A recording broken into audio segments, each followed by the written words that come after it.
Welcome. Welcome at Smile with a Smile. Perfectly imperfect, Miss Aviation Divination. So, you see the attire? This is me, casual and comfortable. I am a sock fanatic. For those that don't know, now you know. And it is frizzy, so I gotta layer it up. I highlighted these because I personalize and express myself. Right. You're welcome. You're welcome to do the same. You're welcome to enjoy what it is that I express. Correct. Right. I like everything mini because I'm little.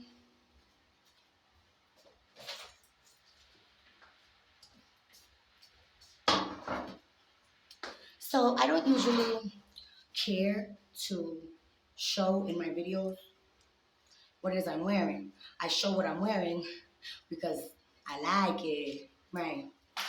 So that being said, I don't understand or don't really feel the necessity of trying to understand why other human beings with small understanding, capacity, awareness, enlightenment, love for life don't have the capacity to live and let live. So that is why I have Welcome and Smile. Welcome. Welcome to the understanding that life is a gift, totally worth living. Live and let live, motherfucker. Because there's warriors like me that, as loving as we are, life is a double-edged sword, and I will show it to you, give it to you, all that good shit, right? So you're welcome. That being said, because of the way I am dressed, a staff member in this shelter didn't see me as the serious, intellectual, humanitarian that I am. And so I had to have a conversation with the person to allow them to understand me and life a little bit better. And because of that conversation, I bring you this, which is often how my uploads come to be. I experience something that brings the desire to share testimony of what I know to be. So let me share with you. Here in Flagstaff, it has been snowing on and off. It is currently about 11 degrees Fahrenheit, and it's a little bit before midnight. This couple came into the shelter together, man and a woman. Men and women sleep on different sides. She wasn't willing to do that. Me, being the humanitarian that I am, not a nosy bitch, I put my 2 cents in her situation and spoke with her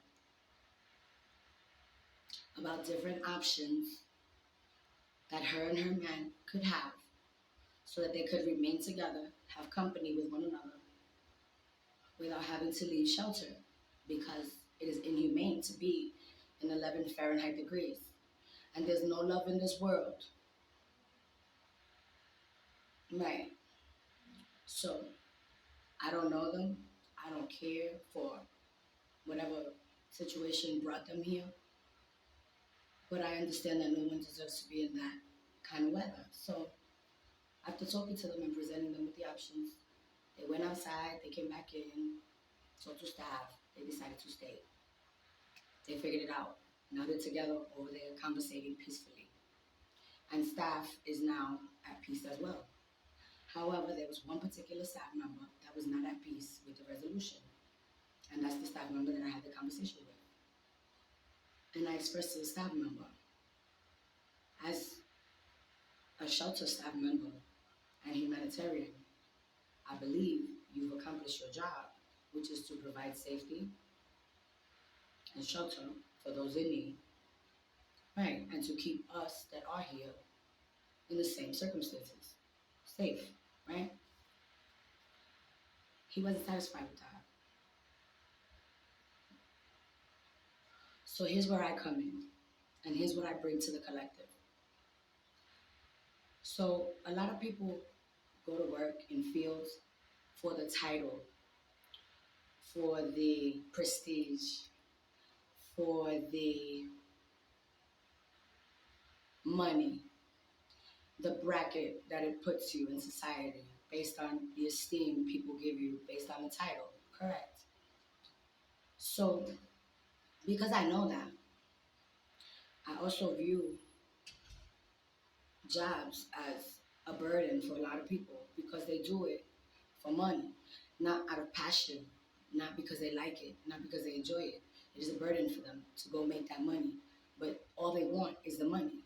So you can see it in their professionalism, in their mannerisms, in their expressions that they, right. I'm not that person. I've never been that person. I will never be that person. When I worked in medical, it was because of the prestige that came with the ability to sustain my child as a single mother. However, my passion for human beings was always present. So when I tell people I was a drug dealer, that's exactly what I was. I was still a humanitarian. I was still giving. I was still loving. I was still devoted to my community because drugs sell themselves. You don't have to force them on nobody. I never did. Right. And I socialed and I never disrespected a crackhead because they were addicted to drugs. Right. So there's a difference, a big difference in humane beings and people that occupy positions in the world.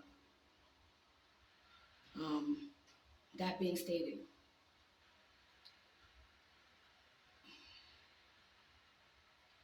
those that are divinely guided and living in divine purpose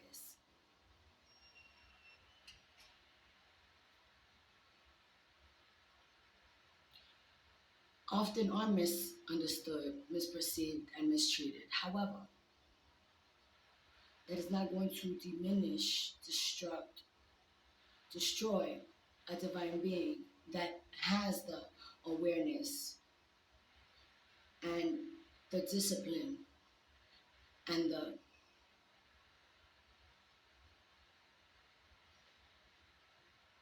obedience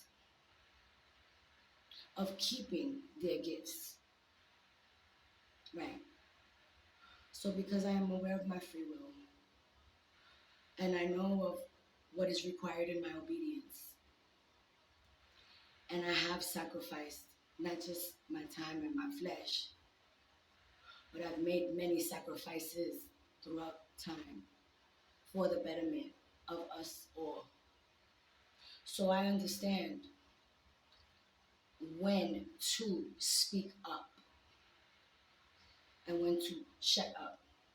And when I speak up for another human being, a perfect stranger, and someone that is in a position to do what it is that I am speaking of or for, tells me otherwise, I am able to know who's in it for money and who's in it for the people. I'm here for the people. I've had money, I've had it all, I've lost it all. I will have it again. That is not what provides value or joy for divine beings. Good night, guys. I'm being interrupted, but we will pick this back up with love.